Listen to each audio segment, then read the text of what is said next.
कार्तिक शुक्ल पक्ष की नवमी तिथि को आंवला नवमी भी कहा जाता है।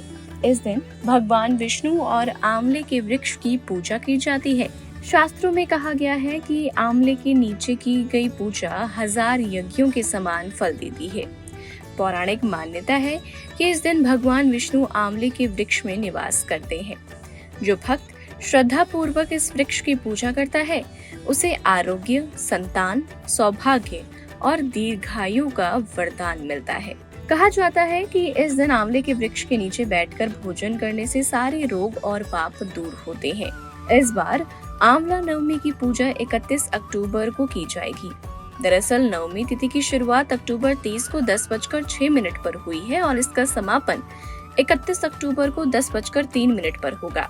आंवले के पेड़ की पूजा करने का समय 31 अक्टूबर को 6:32 से 10:03 तक होगा, यानी 3 घंटे 31 मिनट तक शुभ मुहूर्त है। ऐसे में चलिए अब हम आपको आंवला नवमी की व्रत कथा बताते हैं। एक समय की बात है, माता लक्ष्मी पृथ्वी पर भ्रमण करने के लिए निकली। भ्रमण करते हुए उनके मन में विचार आया कि वो एक साथ भगवान विष्णु और भगवान शिव की पूजा करें, लेकिन ये समझ नहीं पा रही थी कि दोनों देवताओं की एक साथ पूजा किस प्रकार संभव है। ध्यान करते हुए लक्ष्मी जी ने पाया कि आंवले का वृक्ष ही ऐसा स्थान है जहाँ तुलसी की पवित्रता और बेल के पावन गुण दोनों साथ मिलते हैं। उन्होंने निश्चय किया कि वे आंवले के वृक्ष की पूजा करेंगी। फिर क्या था, माता लक्ष्मी ने शुद्ध मन और विधि विधान से आंवले के वृक्ष की पूजा की, जल अर्पित किया, दीप जलाया और भगवान विष्णु के साथ साथ शिव का ध्यान किया। पूजा से प्रसन्न होकर भगवान विष्णु और शिव जी दोनों स्वयं प्रकट हुए और देवी लक्ष्मी को आशीर्वाद दिया कि जो भी श्रद्धा और भक्ति से आंवले के वृक्ष की पूजा करेगा उसके जीवन में कभी दरिद्रता नहीं आएगी और उसे मोक्ष की प्राप्ति होगी।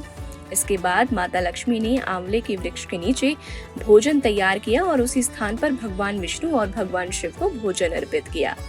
दोनों देवताओं ने प्रसन्न होकर वो प्रसाद स्वीकार किया। तत्पश्चात माता लक्ष्मी ने भी वही भोजन प्रसाद रूप में ग्रहण किया। उसी दिन से कार्तिक शुक्ल नवमी के अवसर पर आंवला नवमी व्रत और पूजा की परंपरा आरंभ हुई। अगर आप आंवला नवमी की पूजा विधि देखना चाहते हैं तो उसके लिए आप हमारे चैनल पर जाकर हमारी दूसरी वीडियोस को देख सकते हैं। फिलहाल आज के लिए इस वीडियो में इतना ही। और भी ऐसी स्टोरीज को देखने के लिए आप जुड़े रहिए हमारे साथ। तब तक के लिए नमस्कार।